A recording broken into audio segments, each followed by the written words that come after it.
کردار سے مراد ہے ماضی، کردار سے مراد ہے ایک مخصوص نظم و ضبط کا نفاذ، کردار سے مراد ہے کہ اب تم مزید آزاد نہیں رہے، تم صرف مخصوص قوانین کا اتباع کرو گے، تم کبھی بھی ان قوانین سے آگے نہیں جاؤ گے۔ تم میں ایک ٹھوس پن ہے، با کردار آدمی ایک ٹھوس آدمی ہوتا ہے۔ تانترا کہتا ہے کہ کردار کو تیاگ دو، سیال بنو، زیادہ رواں پل پل جیو۔ اس کا مطلب غیر ذمہ داری نہیں، اس کا مطلب ہے زیادہ ذمہ داری، کیونکہ اس کا مطلب ہے زیادہ آگاہی۔ جب تم ایک کردار کے تحت جیتے ہو تو تمہیں آگاہی کی ضرورت نہیں پڑتی۔ کردار ہر چیز کا خیال رکھتا ہے۔ جب تم ایک کردار کے تحت جیتے ہو تو تم آسانی سے سو سکتے ہو، بیدار ہونے کی کوئی ضرورت نہیں۔ کردار ایک میکینیکل صورت میں اپنا کام جاری رکھتا ہے، مگر جب تمہارا کوئی کردار نہیں ہوتا، جب تمہارے گرد کوئی سخت ٹھوس ڈھانچہ نہیں ہوتا تو تم ہر پل چوکنا رہنا ہے۔ ہر پل تمہیں دیکھنا ہے کہ تم کیا کر رہے ہو، ہر پل تمہیں ایک نئی صورتحال کا جواب دینے کے لیے تیار رہنا ہے۔ با کردار آدمی ایک مرا ہوا آدمی ہوتا ہے، اس کے پاس ماضی ہوتا ہے لیکن مستقبل نہیں ہوتا۔ آدمی جس کا کوئی کردار نہیں ہوتا، اور میں یہ لفظ اس حوالے سے استعمال نہیں کر رہا جیسا تم اسے کسی کے لیے استعمال کرتے ہو کہ فلاں بد کردار ہے۔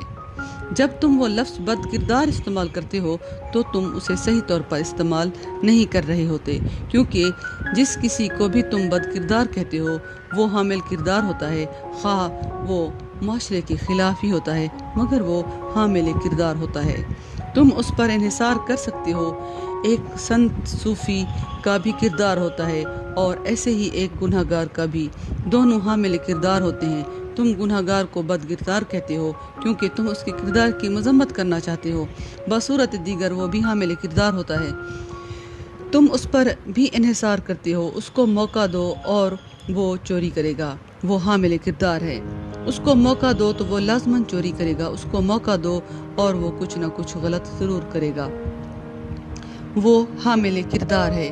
جس پل وہ جیل سے باہر آتا ہے وہ سوچنا شروع کر دیتا ہے اب کیا کرنا ہے، پھر اسے جیل میں ڈالا جاتا ہے، پھر وہ باہر آ جاتا ہے۔ کسی جیل نے کبھی بھی کسی کی اصلاح نہیں کی۔ کسی شخص کو جیل میں ڈالنا، کسی شخص کو قید کرنا اس کو پہلے سے بھی زیادہ چالاک، ہوشیار بنا دیتا ہے، اور بس ہو سکتا ہے وہ پھر آسانی سے تمہارے قابو نہ آ سکے۔ تاہم اس کے علاوہ اور کچھ بھی نہیں، تم صرف اسے زیادہ چالاک بنا دیتے ہو، تاہم وہ حامل کردار ہوتا ہے۔ کیا تم دیکھ نہیں سکتے ایک شرابی بھی حامل کردار ہوتا ہے، اور ایک بہت ضدی کردار، 1001 بار وہ دوبارہ شراب نہ پینے کا سوچتا ہے اور پھر سے کردار جیت جاتا ہے اور وہ شکست کھا جاتا ہے۔ سنت اور گناہ گار دونوں ہی حامل کردار ہوتے ہیں۔ بد کرداری سے تانترا کی مراد ہے کہ کردار سے آزادی۔ ایک سنت کا کردار اور ایک گناہ گار کا کردار دونوں ہی تمہیں پتھروں میں اور برف کی طرح ٹھوس بنا دیتے ہیں۔ تمہارے پاس کوئی آزادی نہیں ہوتی، تم آسانی سے حرکت نہیں کر سکتے۔ اگر ایک نئی صورتحال پیدا ہو جائے تو تم اس کا جواب نئے طریقے سے نہیں دے سکتے۔ تم حامل کردار ہو، تم نئے طریقے سے جواب کیسے دے سکتے ہو؟ تمہیں پرانے طرز پر ہی جواب دینا ہے، پرانا جانا بوجھا اچھی طرح سے مشق کیا ہوا۔ تم اس میں ماہر ہو، کردار ایک عذر بن جاتا ہے، تم جینا نہیں چاہتے۔ تانترا کہتا ہے کہ بد کردار بنو، کردار کے بغیر رہو، بد کرداریت آزادی ہے۔ سراہا بادشاہ سے کہہ رہا تھا، جناب میں بد کردار ہوں، آپ مجھے میرے اسی اسکالر ہونے کے ٹھوس پن میں واپس لے جانا چاہتے ہیں۔ ایک درباری پنڈت، آپ مجھے میرے ماضی میں واپس دھکیلنا چاہتے ہیں۔ میں اس سب کو تیاگ چکا ہوں، میں ایک بد کردار شخص ہوں۔ مجھے دیکھو، اب میں کسی قانون کا اتباع نہیں کرتا، میں اپنی آگاہی کا اتباع کرتا ہوں۔ مجھے دیکھو، میں کسی نظم و ضبط کا حامل نہیں، میں صرف اپنے شعور کا حامل ہوں۔ میری واحد پناہ گاہ میرا شعور ہے، میں اس سے باہر رہتا ہوں، میں کسی ضمیر کا حامل نہیں ہوں، میرا شعور ہی میری پناہ گاہ ہے۔ ضمیر کردار ہے اور ضمیر معاشرے کی ایک چال ہے۔ معاشرے نے تم میں ضمیر پیدا کیا ہے تاکہ تمہیں کسی شعور کی ضرورت ہی نہ رہے۔ اس نے ایک لمبے عرصے سے تمہیں مخصوص قوانین کا پابند بنا رکھا ہے۔ اگر تم ان کا اتباع کرو تو یہ تمہیں انعام دیتا ہے، اگر تم ان کا اتباع نہ کرو تو یہ تمہیں سزا دیتا ہے۔ یہ تمہیں ایک روبوٹ بنا دیتا ہے۔ ایک بار جب تم میں ضمیر کا میکینزم بنا لیتا ہے تو یہ تم سے آزاد ہو جاتا ہے۔ تب تم پر اعتماد کیا جا سکتا ہے، تم زندگی بھر کے لیے اس کے غلام رہو گے۔ اس نے تم میں اسی طرح ضمیر رکھ دیا ہے جیسے ڈیلگاڈو نے تم میں ایک الیکٹروڈ رکھ دیا ہو۔ یہ ایک مہین الیکٹروڈ ہے مگر اس نے تمہیں ہلاک کر دیا ہے۔ تم اب بہاؤ نہیں رہے، تحریک نہیں رہے۔ سراہا نے بادشاہ سے کہا، جناب میں ایک غیر مجسم ہوں، میں تمام سانچوں کو تیاگ چکا ہوں، میں ہر قسم کی شناخت کو تیاگ چکا ہوں، میں لمحہ موجود میں جیتا ہوں۔ اپنی بنیادی حیت میں ذہن نہایت پاکیزہ ہے، وہ کبھی سنسار یا نروان کی ناپاکیوں کے کارن آلودہ نہیں ہو سکتا۔ کیچڑ کی گہرائی میں ایک قیمتی ہیرا نہیں چمکے گا اگرچہ وہ روشنی کا حامل ہو۔ سراہا کہتا ہے ذہن پاکیزہ ہوتا ہے جب ذہن میں خیالات نہ ہوں۔ یہ تب ہوتا ہے جب ذہن خالص شعور ہوتا ہے، جب ذہن بغیر لہروں کے ایک ساکت جھیل کی مانند ہوتا ہے اور اس میں کسی قسم کے کوئی تشریحی خیالات نہیں ہوتے، کوئی تجزیاتی خیالات نہیں ہوتے، جب ذہن فلسفیانہ محقق نہیں بلکہ صرف ذہن ہوتا ہے۔ تانترا کہتا ہے چلنا ہے تو چلو، بیٹھنا ہے تو بیٹھو، ہونا ہے تو ہو، بنا سوچے جیو۔ زندگی کو اپنے میں سے بنا کسی خیال کی رکاوٹ کے بہنے دو، زندگی کو اپنے میں سے بنا کسی خوف کے بہنے دو۔ ڈرنے کی کوئی بات نہیں، تمہارے پاس کھونے کو کچھ بھی نہیں ہے۔ ڈرنے کی کوئی بات نہیں کیونکہ موت صرف وہی لے جائے گی جو جنم نے تمہیں دیا تھا اور یہ وہ حالت میں لے جائے گی، اس لیے ڈرنے کی کوئی بات نہیں۔ اپنی بنیادی حیت میں ذہن نہایت پاکیزہ ہے، وہ کبھی سنسار یا نروان کی ناپاکیوں کے کارن آلودہ نہیں ہو سکتا۔ اور سراہا کہتا ہے تمہارا خیال ہے کہ میں ناپاک ہو چکا ہوں، اس لیے تم مجھے پاک لوگوں کی دنیا میں لے جانے کے لیے میری مدد کو آئے ہو۔ میں اس وقت اپنے ذہن کی انتہائی پاکیزہ حالت میں ہوں۔ میں اب مزید ٹھوس برف نہیں رہا۔ اب مجھے کوئی چیز بھی آلودہ نہیں کر سکتی کیونکہ کوئی خیال بھی مجھ میں لہریں نہیں پیدا کر سکتا، میری کوئی خواہش نہیں۔ اسی لیے اس نے ایک زبردست بات کہی، وہ کہتا ہے سنسار یا نروان کی ناپاکیوں کے کارن آلودہ نہیں، یہ ناممکن ہے۔ مجھے تو نروان بھی آلودہ نہیں کر سکتا تو سنسار کے بارے کیا کہنا۔ یہ تیر بنانے والی عورت مجھے آلودہ نہیں کر سکتی، نہ ہی شمشان گھاٹ مجھے آلودہ کر سکتا ہے، نہ ہی میری یہ پاگلانہ حرکات مجھے آلودہ کر سکتی ہیں۔ مجھے کچھ بھی آلودہ نہیں کر سکتا، میں آلودگی سے ورا ہوں۔ میں اس حالت میں نہیں ہوں جہاں پر کہ آلودگی ممکن ہو سکتی ہے، یہاں تک کہ نروان بھی مجھے آلودہ نہیں کر سکتا۔ اس کا کیا مطلب ہے جب وہ کہتا ہے یہاں تک کہ نروان بھی، یہاں تک کہ نروان کی ناپاکیاں بھی؟ سراہا کہہ رہا ہے میں دنیا کی خواہش نہیں رکھتا یہاں تک کہ میں نروان کی خواہش بھی نہیں رکھتا۔ خواہش کا رکھنا ہی ناپاک ہونا ہے۔ خواہش ناپاک ہے۔ تم کیا خواہش رکھتے ہو یہ غیر متعلق ہے۔ تم دولت کی خواہش کر سکتے ہو، یہ ناپاک ہے۔ تم طاقت کی خواہش کر سکتے ہو، یہ ناپاک ہے۔ تم خدا کی خواہش کر سکتے ہو، یہ ناپاک ہے۔ تم نروان کی خواہش کر سکتے ہو، یہ ناپاک ہے۔ خواہش ناپاک ہے۔ شے سے کوئی فرق نہیں پڑتا، جو بھی خواہش تم کرتے ہو بے معنی ہے۔ خواہش جس پل خواہش آتی ہے ساتھ ہی خیالات بھی در آتے ہیں۔ ایک بار سردی کا موسم آ جائے تو خواہش اور بھی ہوائیں چلانا شروع ہو جاتی ہیں۔ اگر تم یہ سوچنا شروع کر دو کہ نروان کو کیسے حاصل کیا جائے، صاحب بصیرت کیسے ہونا ہے، تو تم خیالات کو در آنے کی دعوت دے رہے ہوگے۔ تمہاری جھیل میں ہلچل پیدا ہو جائے گی، ایک بار پھر سے تم منجمد ٹکڑوں کی صورت اختیار کرنا شروع کر دو گے۔ تم ٹھوس تیروں کی مانند مردہ ہو جاؤ گے، تم بہاؤ کو کھو دو گے، اور بہاؤ ہی تو زندگی ہے، اور بہاؤ ہی تو خدا ہے، اور بہاؤ ہی تو نروان ہے۔ لہٰذا سراہا کہتا ہے مجھے کچھ بھی آلودہ نہیں کر سکتا، میرے بارے فکر مت کرو، میں اپنے مقصود تک پہنچ چکا ہوں، میں اپنا مقصود حاصل کر چکا ہوں جہاں پر کہ نجاست ممکن نہیں ہے۔ کیچڑ کی گہرائی میں ایک قیمتی ہیرا نہیں چمکے گا گرچہ وہ روشنی کا حامل ہو۔ تم مجھے کیچڑ میں پھینک سکتے ہو، گندے کیچڑ میں، تاہم اب گندا کیچڑ بھی مجھے آلودہ نہیں کر سکتا۔ میں ایک قیمتی ہیرے کا مقام حاصل کر چکا ہوں، میں اب ایک قیمتی ہیرا بن چکا ہوں، میں جان چکا ہوں کہ میں کون ہوں۔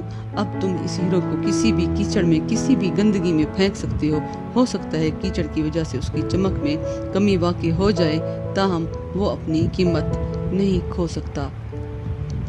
وہ اب بھی روشنی کا حامل ہوگا، وہ اب بھی وہی قیمتی ہیرا ہوگا۔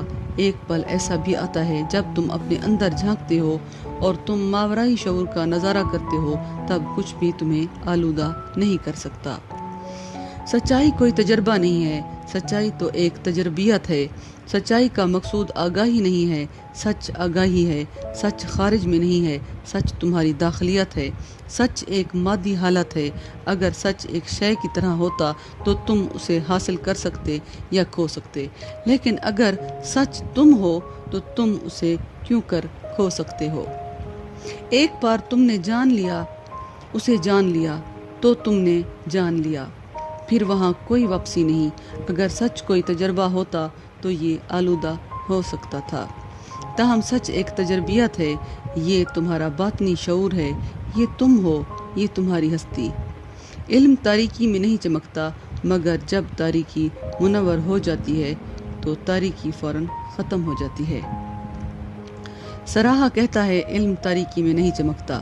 ذہن کی تاریکی، ایک منظم ہستی کی تاریکی، انا کی تاریکی، خیالات کی تاریکی، 1001 خیالات ایک آکٹوپس کی طرح جو تم اپنے گرد پیدا کیے چلے جاتے ہو۔ اس کی تاریکی، اس تاریکی کی وجہ سے کہ تم اپنے گرد پیدا کیے چلے جاتے ہو، تمہارا باطنی ہیرا چمکنے نہیں پاتا۔ بصورت دیگر تو وہ روشنی کا ایک چراغ ہے۔ ایک بار تم اپنے گرد یہ سیاہی پیدا کرنی بند کر دو، یہ جو سیاہ بادل تمہیں گھیرے ہوئے ہیں، تم پھر وہاں روشنی ہی روشنی ہے اور تاریکی فوراً ختم ہو جاتی ہے۔ یہ تانترا کا پیغام ہے، آزادی کا ایک عظیم پیغام۔ دوسرے مذاہب کہتے ہیں تمہیں انتظار کرنا ہوگا، عیسائیت کہتی ہے، اسلام کہتا ہے، یہودیت کہتی ہے تمہیں یوم حشر تک انتظار کرنا ہوگا، جبکہ سب کا حساب کیا جائے گا۔ تم نے کیا اچھا کیا ہے، تم نے کیا برا کیا ہے، تب تمہیں اسے کیے ہوئے کے مطابق جزا و سزا ملے گی۔ تمہیں مستقبل کا انتظار کرنا ہے، یوم حشر تک۔ ہندو، جین اور دوسرے کہتے ہیں کہ تمہیں اپنے برے اعمال کو اچھے اعمال کے ساتھ متوازن رکھنا ہے، برے کرموں کو تیاگنا ہوگا اور اچھے کرموں کو اپنانا ہوگا۔ تمہیں اس کے لیے بھی انتظار کرنا ہوگا، اس میں وقت لگے گا۔ لاکھوں جنموں سے تم لاکھوں کام کیے چلے جا رہے ہو، اچھی اور بری اس کو حل کرنے کو، اس کو متوازن رکھنے کو، یہ ناممکن ہوتا چلا جا رہا ہے۔ عیسائی، یہودی اور اسلامی یوم حشر آسان ہے، کم از کم جو کچھ بھی تم نے کیا ہے تمہیں اس سب کا تو حساب نہیں دینا پڑے گا، خدا اس کو دیکھ لے گا، وہ فیصلہ کرے گا، یہ اس کا مسئلہ ہے۔ مگر جین مت اور ہندو مت کہتی ہے کہ تمہیں اپنے برے کرموں میں دیکھنا ہے، بروں کو تیاگ دو، ان کو اچھے کرموں سے بدل دو۔ ایسا دکھائی دیتا ہے کہ اس کو بھی لاکھوں جنم لگیں گے۔ تانترا آزادی دلاتا ہے۔ تانترا کہتا ہے کہ تاریکی فوراً ختم ہو جاتی ہے جس پل تم اپنے باطن میں دیکھتے ہو، باطنی وین کا ایک ہی پل اور تاریکی ختم، کیونکہ اصلاً تاریکی تو کبھی موجود ہی نہیں تھی، یہ تو ایک برا خواب تھا، یہ اس لیے نہیں تھا کہ تم نے برے کرم کیے ہیں، اس وجہ سے تم تکلیف میں ہو۔ تانترا کہتا ہے کہ تم تکلیف میں ہو کیونکہ تم خواب میں ہو، تم نے کچھ بھی نہیں کیا، نہ اچھا نہ برا۔ یہ جو بہت خوبصورت ہے، تانترا کہتا ہے تم نے کچھ بھی نہیں کیا، خدا کرنے والا ہے، کل ہستی کرنے والی ہے، تم کیوں کر کچھ بھی کر سکتے ہو۔ اگر تم ایک سنت صوفی ہوتے تو یہ اس کی مرضی تھی، اگر تم ایک گنہگار ہوتے تو یہ اس کی مرضی تھی۔ تم نے تو کچھ بھی نہیں کیا، تم کر بھی کیسے سکتے ہو؟ تم اس سے الگ تو نہیں ہو، تم کر بھی کیسے سکتے ہو؟ تمہاری اپنی کوئی الگ مرضی تو ہے نہیں، یہ تو اسی کی مرضی ہے، یہ تو کائنات کی مرضی ہے۔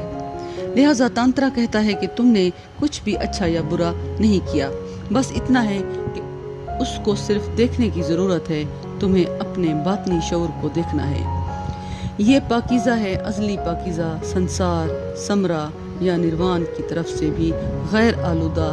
ایک بار تم نے اپنے شعور کے اس وین کو دیکھ لیا تو تمام تکلیف فوری طور پر ختم ہو جائے گی، اس میں ایک سیکنڈ بھی نہیں لگے گا۔ ٹہنیاں بیج سے نمو پاتی ہیں اور پتے ٹہنیوں سے، اور پھر چیزیں تبدیل ہونا شروع ہو جاتی ہیں، تب بیج ٹوٹ جاتا ہے۔ تانترا کہتا ہے بند بیج انا ہے، ٹوٹا ہوا بیج بے انا ہونا ہے۔ تم بیج کو مٹی میں ڈالتے ہو، یہ اس وقت تک نہیں اگتا جب تک کہ وہ ختم نہ ہو جائے، جب تک کہ یہ ٹوٹے نہ مرے نہ۔ انا ایک انڈے کی طرح ہے، اس کے عقب میں نمو کا امکان پوشیدہ ہے۔ بیج ایک بار ٹوٹ جائے تو بے انا ہو جاتا ہے۔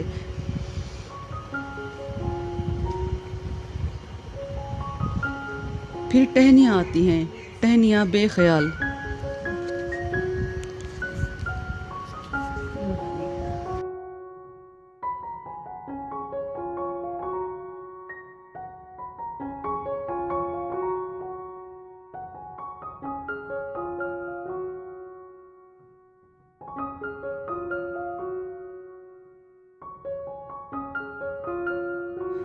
آئیے کتاب نروان کا دروازہ کے باب نمبر 5 صفحہ نمبر 143 کی جانب بڑھتے ہیں۔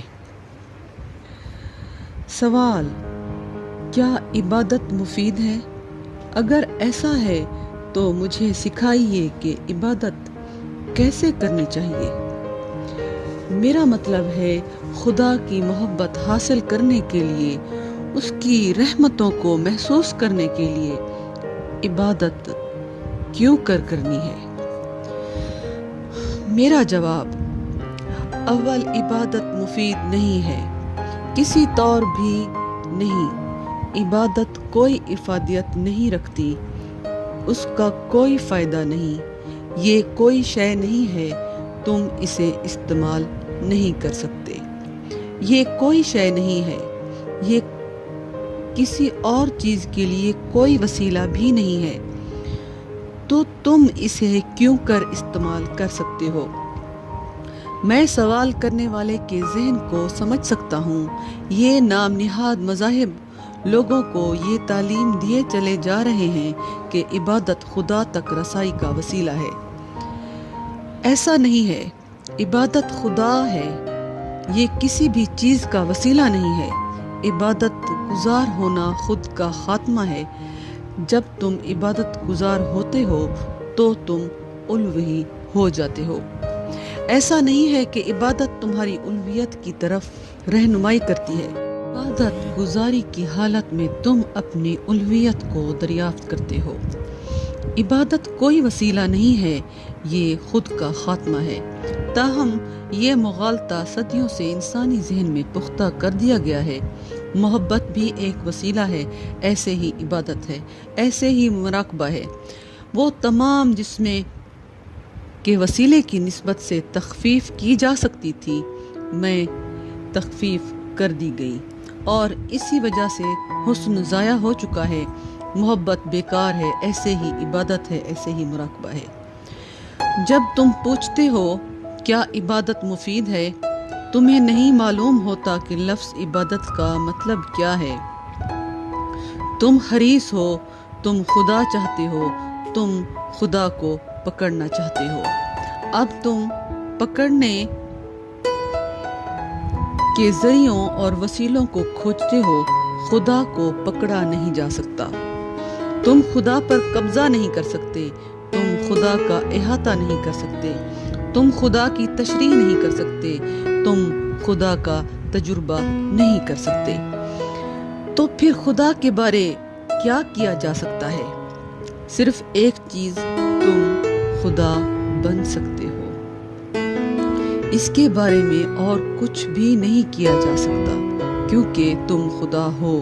اس کو تسلیم کرو یا نہ، اس کا احساس کرو یا نہ، لیکن تم خدا ہو، اور صرف وہی کیا جا سکتا ہے جو کہ پہلے سے ہی کیا جا چکا ہے، صرف وہی کیا جا سکتا ہے جو کہ پہلے سے ہی ہو چکا ہے، اس میں نیا کچھ بھی اضافہ نہیں کیا جا سکتا سوائے الہام کے، سوائے دریافت کے۔ تو پہلی بات، عبادت کی کوئی افادیت نہیں ہے۔ جس پل تم عبادت کو استعمال کرتے ہو تو تم اسے بدصورت بنا دیتے ہو۔ عبادت کو استعمال کرنا یہ ایک بے ادبی ہے، اور جس کسی نے بھی تم سے عبادت کو استعمال کرنے کا کہا ہے وہ نہ صرف یہ کہ لا دینی ہے بلکہ مذہب مخالف ہے۔ وہ نہیں جانتا کہ وہ کیا کہہ رہا ہے، وہ بکواس کر رہا ہے۔ عبادت گزار بنو، اس لیے نہیں کہ اس میں کچھ افادیت ہے بلکہ اس لیے کہ یہ ایک خوشی ہے۔ عبادت گزار بنو اس لیے نہیں کہ اس کے توسط سے تم کہیں پہنچ پاؤ گے بلکہ اس کے توسط سے تم ہو، اس کے توسط سے تم ہونا شروع کرتے ہو، اس کے توسط سے تم موجود ہو، اس کے بغیر تم غیر موجود ہو۔ یہ مستقبل کا کوئی مقصد نہیں ہے، یہ اس حضوری کی دریافت ہے جو کہ پہلے سے ہی یہاں موجود ہے۔ یہ معاملہ تو پہلے سے ہی ہے۔ اشیاء کو ان کے درجات میں مت سوچو، ورنہ عبادت معاشیات کا ایک جز بن جائے گی، نہ کہ مذہب کا جز۔ اگر یہ ایک وسیلہ ہے تو پھر یہ معاشیات کا جز ہے۔ تمام وسائل معاشیات کا جز ہیں، نتائج معاشیات سے ماورا ہوتے ہیں۔ مذہب کا تعلق نتیجے سے ہوتا ہے، نہ کہ وسیلے سے۔ مذہب کا کسی مقام تک پہنچنے سے قطعاً کوئی تعلق نہیں ہوتا۔ مذہب کا تعلق صرف ایک ہی چیز سے ہوتا ہے، یہ جاننا کہ ہم کہاں ہیں۔ اس پل کو بطور جشن منانا عبادت ہے، لمحہ موجود میں ہونا عبادت ہے، ان پرندوں کو سننا عبادت ہے، اپنے گرد لوگوں کی موجودگی کا احساس عبادت ہے، کسی درخت کو پیار سے چھونا عبادت ہے، ایک بچے کو انتہائی احترام کے ساتھ زندگی کو محترم مانتے ہوئے دیکھنا عبادت ہے۔ تو پہلی بات، مت پوچھو کیا عبادت مفید ہے؟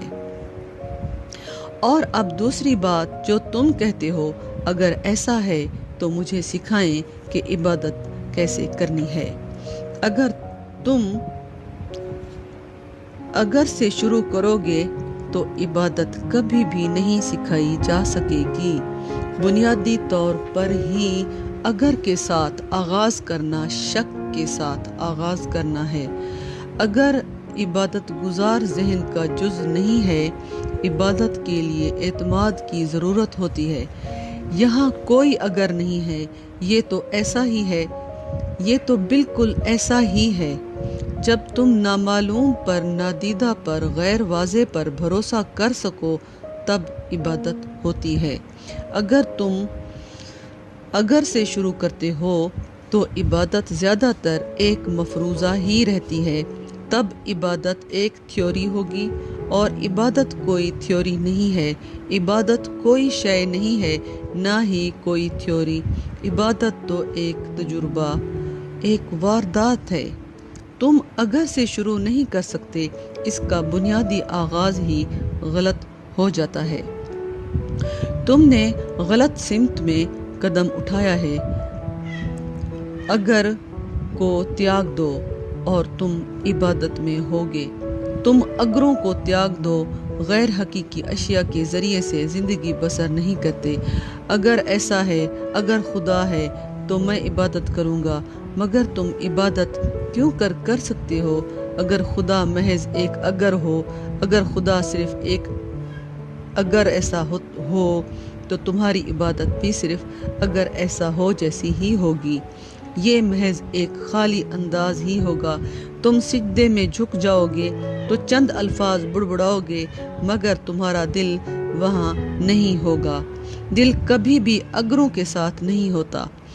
سائنس اگروں کے ذریعے سے کام کرتی ہے، مذاہب اگروں کے ذریعے سے کام نہیں کرتے۔ تم پوچھ رہے ہو اگر محبت ہے تو مجھے محبت سکھائیں۔ اگر محبت ہے تو پھر تمہارے دل میں کسی قسم کی ہلچل نہیں ہوتی، پھر بہار ابھی نہیں آئی اور اس ہوا نے ابھی تک تمہیں نہیں چھوا جسے محبت کہتے ہیں۔ تم نے ضرور کسی اور کو محبت کے بارے میں بات کرتے سنا ہوگا، تم نے ضرور کسی کتاب میں پڑھا ہوگا، تم ضرور عشقیہ اشعار پڑھ رہے ہوگے۔ لفظ محبت یوں ہی تمہارے پاس آیا ہے، تاہم تمہیں محبت کے ایک پل کا بھی تجربہ نہیں ہوا، اس لیے تم نے پوچھا اگر محبت ہے تو ہمیں سکھائیں، تاہم اگر کے ساتھ محبت نہیں سکھائی جا سکتی۔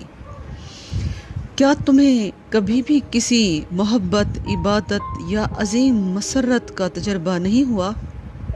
میرا کبھی بھی اس طرح کے غریب انسان سے پالا نہیں پڑا۔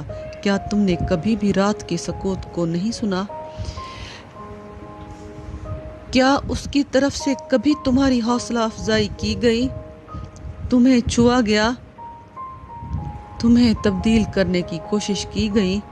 کیا تم نے کبھی افق پر سورج کو طلوع ہوتے دیکھا ہے؟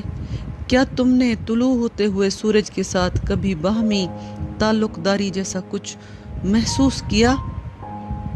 نہیں۔ کیا تم نے اپنے ہر طرف سے امڑتی ہوئی زندگی کو محسوس نہیں کیا، خواہ ایک پل کے لیے ہی؟ کیا تم نے کبھی کسی انسان کا ہاتھ نہیں پکڑا کہ تمہیں اپنے میں سے اس میں سے کچھ بہنا شروع ہوا ہو، اور اس سے کیا تمہیں کبھی ایسا تجربہ ہوا ہے جب دو انسانوں کے بیچ کی خالی جگہ ایک دوسرے میں مدغم ہوتے ہوئے ایک دوسرے میں بہتی ہیں؟ کیا تم نے کبھی گلاب کا پھول نہیں دیکھا اور نہ ہی اس کی خوشبو سونگھی ہے، اور اچانک تمہیں ایک دوسری دنیا میں منتقل کر دیا جاتا ہے؟ یہاں عبادت کے لمحات ہیں، اگر سے مت شروع کرو، اپنی زندگی کے ان تمام لمحات کو جمع کر لو جو خوبصورت تھے۔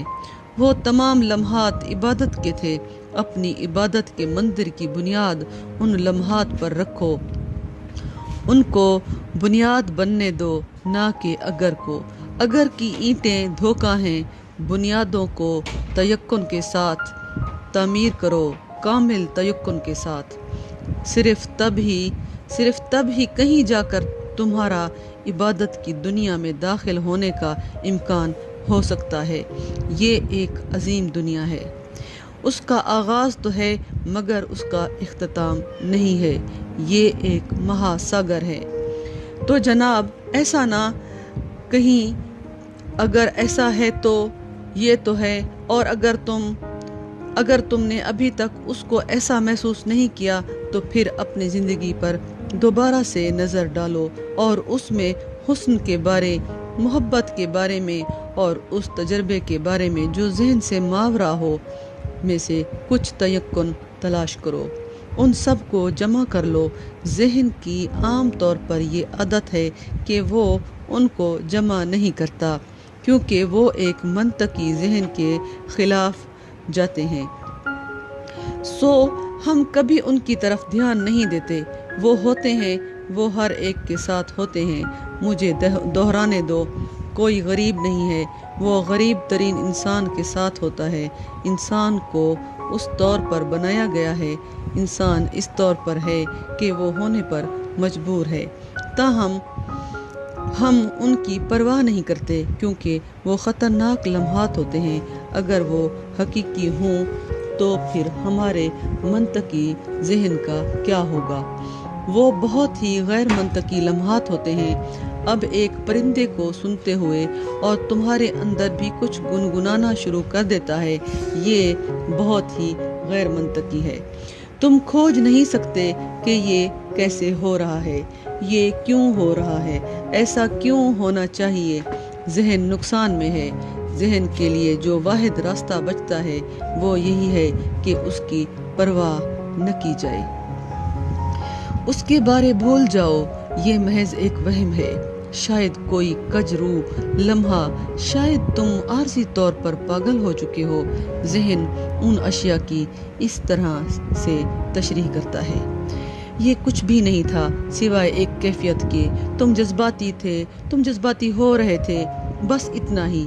اس میں کوئی بھی مستند تجربہ نہیں تھا۔ یہ انکار کرنے کا ایک طریقہ ہے۔ ایک بار تم انکار کرنا شروع کر دیتے ہو، پھر تمہارے پاس ایسا کچھ بھی نہیں ہوتا جس پر کہ تم اپنی عبادت کی بنیاد رکھ سکو۔ لہذا سوال اگر ایسا ہے تو میری پہلی تجویز ہے کہ اپنی زندگی میں جاؤ، ان تمام لمحات کو یاد کرو۔ تم ضرور ایک چھوٹے بچے بھی ہوگے، ساحل سمندر پر گھونگے جمع کرتے اور سورج تم پر اپنی کرنیں نچھاور کر رہا تھا اور ہوا نمکین اور تیز تھی اور تم بہت خوش تھے۔ کوئی بادشاہ بھی کبھی اتنا خوش نہیں ہوا۔ تم تقریباً دنیا کی چوٹی پر تھے، تم ایک شہنشاہ تھے۔ یاد کرو، یہی صحیح اینٹ ہے بنیاد رکھنے کے لیے۔ تم تتلی کے پیچھے بھاگتے ایک چھوٹے بچے تھے، وہ تھا عبادت کا پل۔ پہلی بار تم کسی مرد یا عورت کی محبت میں گرفتار ہوئے اور تمہارے دل میں ایک ہلچل پیدا ہوئی اور تم نے ایک نئے طور سے خواب دیکھنا شروع کیا، وہ تھا عبادت کا پل۔ تمہاری اولین محبت، تمہاری اولین دوستی۔ اپنی ماضی سے کسی بھی چیز کے بارے چند ایقان فراہم کرو جو کہ ذہن سے برا ہوں، جن کے ذہن تشریح نہ کر سکے، جن کی کہ ذہن جراحت نہ کر سکے، جو ذہن میں صرف وجدانی ماورائے عقل ہوں۔ ان وجدانی لمحات کو جمع کر لو، خواہ چند ہی ہوں۔ وہ اپنا کام کریں گے، مگر وہاں کوئی اگر نہیں ہوگا تو تم تیقن کے ساتھ آگے بڑھتے ہو۔ پھر یہ کوئی مفروضہ نہیں ہوتا، پھر اعتماد ہوتا ہے۔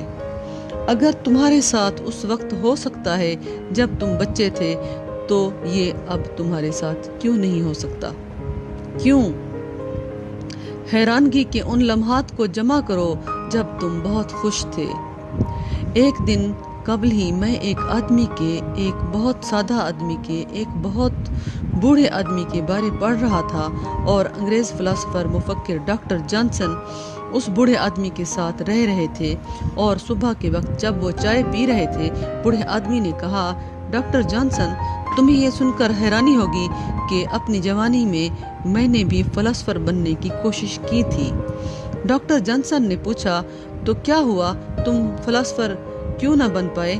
آدمی نے کہکا لگایا اور اس نے کہا، تاہم خوشی بار بار میری زندگی میں در آتی تھی، خوشی، اور اس خوشی کی وجہ سے میں فلاسفر نہیں بن پایا۔ بار بار میں نے اس کو دبانے کی بہت کوشش کی۔ مجھے وہ جواب پسند آیا، خوشی کے وہ لمحات ہی عبادت کے لمحات ہیں۔ ایک فلاسفر عبادت نہیں کر سکتا، ایک مفکر عبادت نہیں کر سکتا، کیونکہ تمام سوچ بچار اگر سے شروع ہوتی ہیں، تمام سوچ بچار شک سے شروع ہوتی ہیں، اور عبادت اعتماد یقین کے ساتھ شروع ہوتی ہے۔ اس لیے یسوع کہتے ہیں، صرف وہی جو چھوٹے بچوں کی مانند ہیں، صرف وہی میرے خدا کی مملکت میں داخل ہونے کے اہل ہوں گے۔ وہ جن کی آنکھیں حیرت سے لبریز ہوتی ہیں، جن کے لیے ہر لمحہ حیرت ہوتا ہے، وہ جن کے دل ابھی تک خوشی کے لیے واہ ہیں، صرف وہی۔ تو پہلے اگر کو تیاگ دو اور تھوڑا تیقن جمع کرو۔ یہی عبادت کا پہلا سبق ہے۔ دوسری بات، تم کہتے ہو، مجھے سکھائیں کہ عبادت کیسے کرنی ہے۔ یہاں کوئی کیسے نہیں، عبادت کوئی طریقہ کار نہیں ہے۔ مراقبہ سکھایا جا سکتا ہے، یہ ایک طریقہ کار ہے، یہ ایک اسلوب ہے۔ عبادت کوئی اسلوب نہیں ہے، یہ ایک مشق ہے۔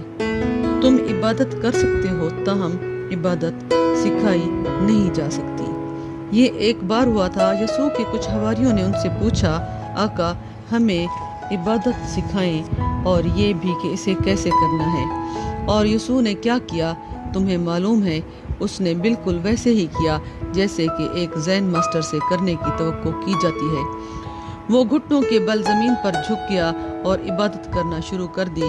وہ حیران رہ گئے، انہوں نے دیکھا، انہوں نے لازماً اپنے کندھے اچکائے ہوں گے کہ ہم نے تو اسے سکھانے کا کہا تھا، اور وہ کیا کر رہا ہے۔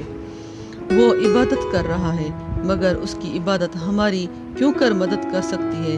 بعد ازاں انہوں نے اس بارے میں پوچھا اور یسوع سے کہا، لیکن طریقہ تو صرف یہی ہے، اس کے علاوہ اور کوئی طریقہ کار نہیں ہے۔ یسوع نے عبادت کی، تم اور کیا کر سکتے ہو؟ اگر وہ تھوڑا زیادہ ہوشیار ہوتے تو وہ یسوع کے پہلو میں خاموشی سے اس کا ہاتھ یا اس کے لبادے کو تھام کر بیٹھ جاتے۔ اعلیٰ ترین سے رابطے کے لیے تو وہاں کچھ ہو جاتا۔ میں تمہیں عبادت کرنا نہیں سکھا سکتا، تاہم میں عبادت ہوں، اور مجھے اپنے گھٹنوں کے بل جھک کر عبادت کرنے کی کوئی ضرورت نہیں ہے۔ میں عبادت ہوں۔ تمہیں بس میرے وجود کو، میری موجودگی کو اپنے میں جذب کرنا ہے، پھر تم جتنا چاہو مجھے پی سکتے ہو، اور اس سے تم سیکھو گے کہ عبادت کیا ہے۔ ہر صبح میں تمہیں سکھاتا ہوں کہ عبادت کیا ہے۔ ہر لمحے جب تم میرے پاس آتے ہو تو میں تمہیں سکھاتا ہوں کہ عبادت کیا ہے۔ میں عبادت میں ہوں، تمہیں بس اپنے کو تھوڑا کھلا رکھنا ہے، تمہیں بس اپنے دروازے کھلے رکھنے ہیں، میری ہوا کو اپنے میں سے گزرنے دو۔ یہ ایک تعفن ہے، عبادت ایک تعفن ہے۔ میں تمہیں نہیں سکھا سکتا کہ عبادت کیسے کرنی ہے، مگر میں تمہیں عبادت گزار بنا سکتا ہوں۔ میری موجودگی سے زیادہ ہم آہنگی حاصل کرو، اور ان سوالوں کو اپنے ذہن میں مت رکھو، کیونکہ وہ رکاوٹ بن جائیں گے۔ ذرا سی کمزوری دکھاؤ اور یہ ہو جائے گا۔ ایک دن تم اچانک دیکھو گے کہ تمہارا دل گا رہا ہے اور کوئی چیز تمہارے اندر رقصاں ہے، کوئی نئی توانائی، جیسے ایک تاریک رات میں اچانک روشنی کی ایک شعاع تمہارے وجود میں داخل ہو گئی ہو۔ یہ عبادت ہے، تم اسے کر نہیں سکتے، تم صرف اس کو ہونے کی اجازت دے سکتے ہو۔ مراقبہ کیا جا سکتا ہے، عبادت نہیں کی جا سکتی۔ اس طرح سے مراقبہ زیادہ سائنسی ہے، یہ سکھایا جا سکتا ہے، مگر عبادت تو بالکل ہی غیر سائنسی ہے، یہ تو دل کا معاملہ ہے۔ مجھے محسوس کرو اور تم عبادت محسوس کرو گے، مجھے چھوؤ اور تم عبادت کو چھوؤ گے، مجھے سنو اور تم وہ الفاظ سنو گے جو عبادت سے لبریز ہیں، اور پھر کئی بار خاموش بیٹھے ایک مکالمہ ہونے دو، ہستی کے ساتھ مکالمہ، اور پھر کئی بار خاموش بیٹھے ایک مکالمہ ہونے دو، ہستی کے ساتھ مکالمہ۔ تم ہستی کو خدا یا باپ یا ماں بھی کہہ سکتے ہو، سب ٹھیک ہے، تاہم کسی بھی رسم کو مت دہراؤ، عیسائی عبادت کو مت دہراؤ اور ہندو عبادت کو مت دہراؤ، گایتری منتر کو مت دہراؤ اور ناموکار کو مت دہراؤ، کوئی بھی منتر مت دہراؤ، ہندوستانی، تبتی، چینی مت دہراؤ، اپنا منتر خود تخلیق کرو، طوطا مت بنو۔ کیا تم خدا کو اپنے طور پر کچھ نہیں کہہ سکتے؟ اور اس کی ریہرسل مت کرو، اس کے لیے تیاری مت کرو۔ کیا تم خدا کا سامنا یوں نہیں کر سکتے جیسے ایک معصوم بچہ اپنے ماں یا باپ کا سامنا کرتا ہے؟ کیا تم اس سے کچھ نہیں کہہ سکتے؟ کیا تم اسے ہیلو نہیں کہہ سکتے؟ عبادت کو ہونے دو، اس کے لیے تیاری مت کرو۔ تیاری والی عبادت جھوٹی عبادت ہے، اور دہرائی جانے والی عبادت تو محض ایک میکینک کی عمل ہے۔ تم عیسائی عبادت کو دہرا سکتے ہو، تم نے اسے رٹ رکھا ہے، اس پر تمہیں مجبور کیا گیا ہے، تم اسے رات میں دہراتے ہو، سو سکتے ہو، تاہم یہ تمہیں کسی قسم کی کوئی آگاہی نہیں دے گی، کیونکہ یہ ایک رد عمل کے طور پر نہیں کیا گیا ہے۔ میں نے ایک عظیم ریاضی دان کے بارے میں سنا ہوا ہے جو ہر رات ایک لفظی عبادت کرتا تھا۔ وہ آسمان کی طرف دیکھتا اور کہتا، ٹھیک اسی طرح اذن ہر روز گزرے ہوئے کل کی طرح دہرانے میں کیا نکتہ ہے؟ ایک ہی عبادت کو روز بروز دہرانے سے تم کر ہی کیا سکتے ہو؟ ٹھیک اسی طرح اذن کہنا بھی بہتر ہے۔ خدا کو ہر روز وہی کچھ دہرا کر پریشان کیوں کرنا؟ اگر تمہارے پاس کچھ کہنے کو ہے تو کہو، اگر تمہارے پاس کہنے کو کچھ نہیں تو یہی کہہ دو کہ میرے پاس آج کہنے کو کچھ نہیں ہے، یا خاموش رہو، کچھ بھی کہنے کی ہی کیا ضرورت ہے؟ تاہم کم از کم اپنے اور کل کے بیچ سچے تو رہو، سچ کو وہاں رہنے دو، یہ ہے عبادت۔ اپنے دل کو کھلا رکھو۔ میں نے سنا ہے موسیٰ ایک جنگل میں سے گزر رہے تھے اور ان کا ایک آدمی سے سامنا ہوا، ایک گڈریا، ایک غریب آدمی، ایک گندا غریب آدمی، کپڑوں کی جگہ چیتھڑوں میں ملبوس، اور وہ عبادت کر رہا تھا۔ وہ عبادت کا وقت تھا اور وہ عبادت کر رہا تھا۔ موسیٰ نے متجسس ہو کر اس کے پیچھے کھڑے ہو کر اسے سنا اور اس کو یقین نہیں آیا کہ وہ کس قسم کی عبادت تھی، کیونکہ وہ کہہ رہا تھا، خدایا جب میں مر جاؤں مجھے اپنی جنت میں لے جانا، میں تمہارا خیال رکھوں گا، اگر تمہیں جوئیں پڑی ہوں گی تو میں انہیں نکال لوں گا۔ اور وہ جوئیں اپنے اتنے یقین کے ساتھ کہہ رہا تھا، اگر تمہیں جوئیں پڑی ہوں گی تو میں انہیں نکالوں گا، میں تمہیں اچھی طرح سے نہلاؤں گا اور میں تمہارے لیے کھانا پکاؤں گا اور میں واقعی اچھی چیزیں پکاؤں گا اور میں تمہاری بھیڑوں کا خیال رکھوں گا اور میں تمہارے لیے ان کا دودھ نکالوں گا اور یہ اور وہ، اور میں اچھی مالش بھی کر سکتا ہوں۔ تو یہ کافی تھا، جب وہ جوؤں تک آیا تو یہ کافی تھا۔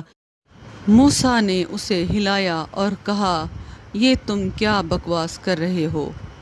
تم جوؤں کو نکالو گے تو خدا کو جوئیں پڑی ہوئی ہیں؟ غریب آدمی پریشان ہو گیا۔ اس نے کہا، میں ٹھیک طرح سے نہیں جانتا کیونکہ میں نے کبھی اسے دیکھا نہیں، تاہم میں تو بس اتنا ہی جانتا ہوں جتنا کہ اپنے متعلق مجھے جوئیں پڑی ہوئی ہیں۔ موسیٰ نے کہا، ٹھہرو، اس طور کبھی عبادت نہیں کرنا، یہ بے ادبی ہے، تم جہنم میں جاؤ گے۔ آدمی نے کانپنا اور پسیجنا شروع کر دیا۔ اس نے کہا، لیکن یہ تو میں زندگی بھر سے کر رہا ہوں اور جو بھی میرے ذہن میں آتا ہے میں کہتا ہوں اور میں نہیں جانتا، آپ مجھے صحیح طریقہ سکھا دو۔ اور موسیٰ نے اسے عبادت کرنے کا صحیح طریقہ سکھایا اور غریب گڈریا اپنی بھیڑوں کے ساتھ وہاں سے چلا گیا۔ پھر اچانک خدا پورے جنگل پر گرجا اور خدا بہت غصے میں ہے۔ اس نے موسیٰ سے کہا، تم پاگل ہو، میں نے تمہیں دنیا میں بھیجا ہے کہ لوگوں کو میرے پاس لاؤ، اور تم میرے بندے کو مجھ سے دور ہٹا رہے ہو۔ ایک محبت کرنے والے کو وہ ایک محبت کرنے والا تھا، وہ ایک بہترین عبادت گزار تھا، اور تم نے اس کا دل توڑ دیا، تم نے اس کا بھروسہ توڑ دیا۔ تم جاؤ اور اس سے معذرت کرو اور اس سے اپنا طریقہ عبادت واپس لو۔ اور موسیٰ گئے اور اس گڈریے کے پاس اس کے پاؤں پڑ گئے اور کہا، مجھے معاف کر دو، مجھے معاف کر دو، میں غلط تھا، تم ٹھیک ہو، خدا نے تمہاری عبادت قبول کر لی ہے، میں اپنی عبادت واپس لیتا ہوں۔ اس کو بالکل ایسے ہی ہونا چاہیے، اپنی عبادت کو جاری رکھو، اس کو ہونے دو۔ ہاں، جب بھی تمہیں محسوس ہو کہ تم خدا سے گفتگو کرنا چاہتے ہو تو ان لمحات کا انتظار کرو اور ان کو ہر روز دہرانے کی کوئی ضرورت نہیں ہے۔ جب بھی محسوس ہو تو اس کو اپنے احساس سے باہر ہی رہنے دو، اس کو رسم مت بناؤ۔ کبھی کبھی نہاتے ہوئے شاور کے نیچے بیٹھے اور اچانک تمہیں عبادت کرنے کی خواہش ہو تو اس کو وہیں کر لو، یہ بالکل اچھا ہے، تمہارا غسل خانہ بالکل ٹھیک ہے، کسی چرچ جانے کی کوئی ضرورت نہیں۔ اس لمحے جب خواہش وہاں ہوتی ہے، تمہارا غسل خانہ ہی چرچ ہے، عبادت وہیں کر لو، تھوڑی بات چیت کرو اور تم حیران رہ جاؤ گے کہ یہ کتنا خوبصورت ہے۔ جب یہ دل میں سے نکلتی ہے تو سنی جاتی ہے، اس کا جواب بھی دیا جاتا ہے۔ کبھی کبھی اپنی عورت کے ساتھ محبت کرتے ہوئے اچانک عبادت کرنے کی خواہش پیدا ہوتی ہے، اسی لمحے عبادت کرو، تم اس سے بہتر لمحہ نہیں ڈھونڈ پا سکتے۔ تم خدا سے قریب ترین ہو، تم زندگی کی توانائی سے قریب ترین ہو۔ جب انزال تم پر برس رہا ہوتا ہے تو عبادت کرو، مگر ٹھہرو، اس کو رسم مت بناؤ، یہی تانترا کا کل رویہ ہے۔